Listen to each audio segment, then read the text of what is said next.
थोड़ा बड़ा लिखें। चलो अब आगे बढ़े। चलिए, अब ये स्पेशल केस को हम आपको समझाने जा रहे हैं।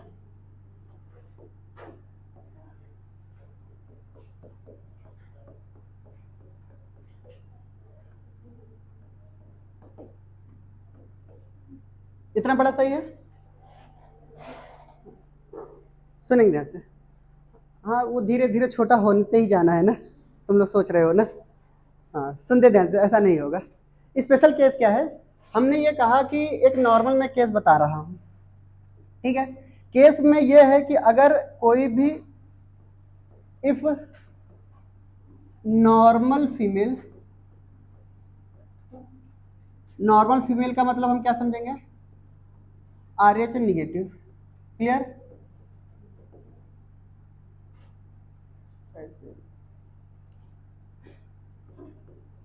अगर शादी कर रहे हैं RH पॉजिटिव मेल से, किससे शादी कर रही है? RH पॉजिटिव मेल से। यहां पर दो तरीके के कॉम्प्लेक्शन नजर आते हैं। एक तो ऐसे जो हमारे पास RH ब्लड ट्रांसफ्यूजन के दौरान कॉम्प्लेक्शन आते हैं, और एक प्रेगनेंसी के दौरान। आपके एनसीईआरटी में किसका दिया है? प्रेगनेंसी का दिया है, ठीक है। हम दोनों का बता देंगे आपको। तो हमने ये कहा ध्यान सुनिए, हमने ये कहा कि यहाँ पर अगर ये स्पेशल केस आ रहा है, RH निगेटिव जो है हमारे पास फीमेल है, और ये RH पॉजिटिव क्या है बताइए?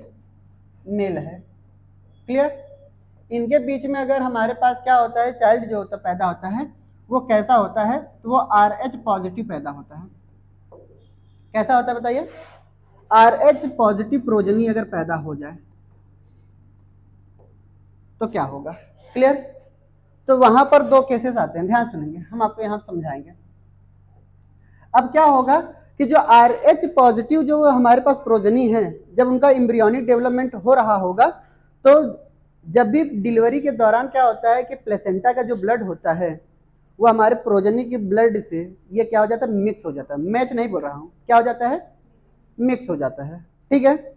यानी at the time of delivery, first delivery के दौरान, ठीक है। तो फर्स्ट डिलीवरी के दौरान जो हमारे पास प्रोजनी यानी हमारे पास फीटस का जो ब्लड है, मदर के प्लेसेंटा के ब्लड से वो क्या हो जाता है? मिक्स हो जाता है। तो मदर का जो ब्लड होता है वो कैसा है बताइए? RH निगेटिव है। तो पहली बार अगर RH पॉजिटिव का ब्लड उससे मिक्स होता है तो उनके खिलाफ, RH पॉजिटिव के खिलाफ क्या बनेगा? एंटीबॉडी बनेगी, ठीक है। तो पहला बच्चा तो डिलीवरी हो गया, उसका तो काम तमाम, ठीक है, यानी आगे वो चला जाएगा, वो स्वस्थ रहेगा। बट जब सेकेंड डिलीवरी होती है उस दौरान, क्लियर, सेकेंड डिलीवरी के दौरान क्या होता है कि यही बच्चे के जब दूसरा बच्चा जब पैदा होने वाला होता है तो वो भी अगर RH पॉजिटिव निकला, क्या निकला? अगर RH पॉजिटिव निकला तो उनके खिलाफ क्या बना हुआ है? पहले से एंटीबॉडी बनी है, मेमोरी सेल्स तैयार है, ठीक है। प्लाज्मा सेल्स ने क्या बनाया है बताइए? एंटीबॉडी बना करके तैयार किया है, और मेमोरी सेल्स मेमोराइज कर रहा है कि RH पॉजिटिव अगर दोबारा आए जिंदगी में तो उनको वहीं पे खत्म करना है, ठीक है। तो उनको क्या करते हैं कि सेकेंड डिलीवरी के दौरान हमारे पास एंटीबॉडी जो पहले से बना रखा है वो उनको क्या कर देते हैं? डिस्ट्रॉय कर देते हैं प्रोजनी को, ठीक है। और उसी में क्या होता है, कुछ सिम्टम्स नजर आते हैं। अगर बच्चे पैदा हो जाते हैं तो बच्चे में क्या होता है? जॉइंडिस एक बीमारी होती है, ठीक है। वो, और उसको हम बोलते हैं, उनका जो RBC, आपको जो सेकेंड प्रोजनी होती है, जो सेकेंड फीटस होती है, उनका जो ब्लड होता है RBC, वो धीरे से क्या हो जाता है? फट जाता है। इसी को हम बोलते हैं इरिथ्रोब्लास्टोसिस फिटेलिस, ठीक है। फिटेलिस का मतलब होता है फीटस, और फीटस के इरिथ्रोसाइट्स यानी RBC के ब्लड में क्या हो जाना? बर्स्टिंग हो जाना, ब्लास्ट हो जाना, ठीक है। इसी केस को हम क्या बोलते हैं? Erythroblastosis fetalis. अच्छा, हाँ, अब उनका एड का मतलब हमें समझा दूं ना। उनके एड में यह था कि दो बच्चों के बीच में कितने साल का गैप है? 3 साल का गैप। माना यह जाता है यहां पर डॉक्टर के केस में जब आप पढ़ेंगे तो इनकी प्लाज्मा सेल्स के अंदर जो मेमोरी सेल्स होती है वो सिर्फ और सिर्फ 3 साल के लिए ही होती है। 3 साल के बाद ये भूल जाते हैं पुरानी बातें। समझ आई बात? यानी जो भी हमारे पास एंटीबॉडी बना हुआ RH एंटीबॉडी, वो क्या करते हैं? प्लाज्मा सेल्स उनको भूल जाते हैं कि ये भी कभी जिंदगी में हमारे आए थे। तो डॉक्टर ये कहता है कि दो बच्चों के बीच में आप 3 साल का गैप रखिए तो ये बीमारी हो सकता है अवॉइड हो जाए। समझ आती है? दूसरा पॉइंट क्या होता है, अगर ऐसा नहीं हुआ तो नेचुरल केसेस है ना, नेचुरल फिनोमेना में क्या होता है, कुछ भी हो सकता है। तो डॉक्टर क्या करता है कि जैसे फर्स्ट डिलीवरी होता है उसके जस्ट तुरंत बाद ही इंजेक्शन लगा देता है, और उस इंजेक्शन का नाम होता है रोगन डी, एंटी डी। 2 इंजेक्शन आते हैं, लिखवाएंगे नहीं तो तुम लोग अपने आप को डॉक्टर समझने लगोगे। क्लियर? तो यहाँ पर क्या है, एरिथ्रोब्लास्टोसिस फिटेलिस से बचने के लिए, अवॉइड करने के लिए 2 इंजेक्शन डॉक्टर आपको क्या करता है, आराम से लगा देगा। क्लियर? कौन सा इंजेक्शन? एक होता है रोगन डी, ठीक है, और एक हमारे पास क्या होता है एंटी डी। क्लियर? ये 2 इंजेक्शन ऐसे होते हैं जो डिलीवरी के तुरंत बाद लगाए जाते हैं, और ये तुरंत डिलीवरी के बाद अगर लगाए जा रहे हैं तो इनके अंदर जो बनने वाले एंटीबॉडी है पहले वो उनको ही खत्म कर देंगे, एंटीबॉडी को ही खत्म कर देंगे। अब एंटीबॉडी ही नहीं रहेगी तो किसके खिलाफ वर्क करेंगे? RH पॉजिटिव बच्चा आ भी जाएगा तब भी नॉर्मल डिलीवरी हो जाएगी। समझ आई बात है? तो यानी क्या है कि RH पॉजिटिव अगर प्रोजनी है, यानी ये हमारे पास क्या है, इम्ब्रियो है। क्लियर? अब ये क्या होगा, हम वो स्पेशल केस बताने जा रहे हैं, ठीक है। स्पेशल केस में हमने क्या बोला कि ये during first delivery,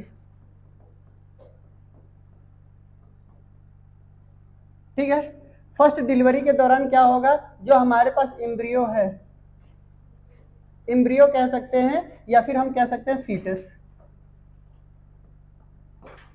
clear?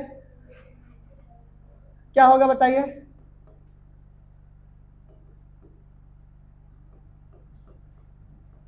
Normal. पहले डिलीवरी के दौरान क्या होगा बताइए?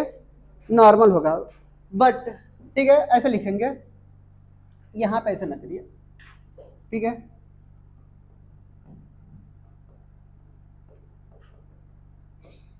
Blood of RH positive progeny किससे मिक्स्ड हो रहा है बताइए? Mixed with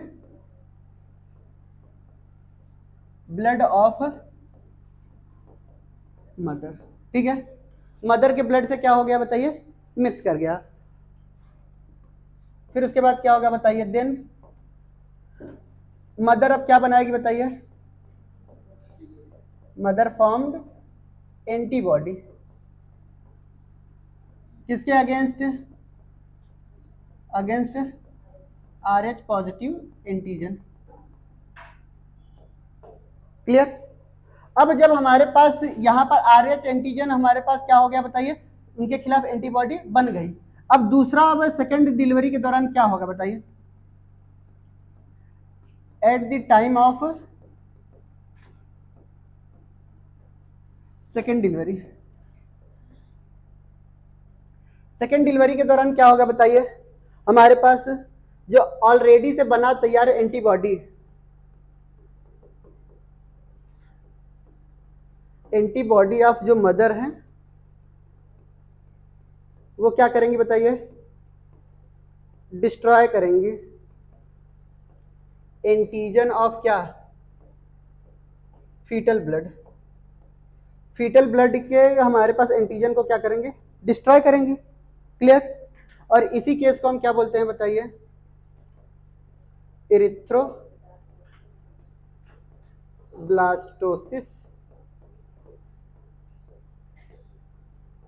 fetalis.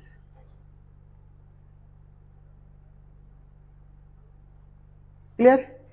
इसी केस को हम क्या बोलते हैं? Erythroblastosis fetalis.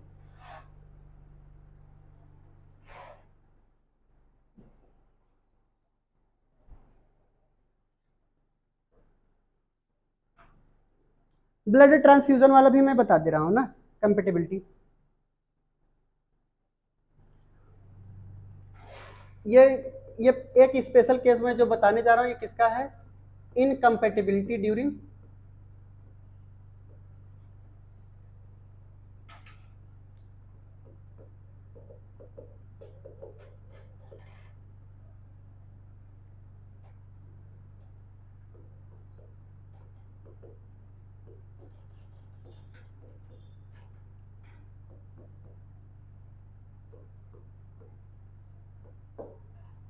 ये पहला केस है, ठीक है।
हो गया, समझ आई बात? इनका सॉल्यूशन बताएं तो लिखेंगे, ध्यान से समझेंगे।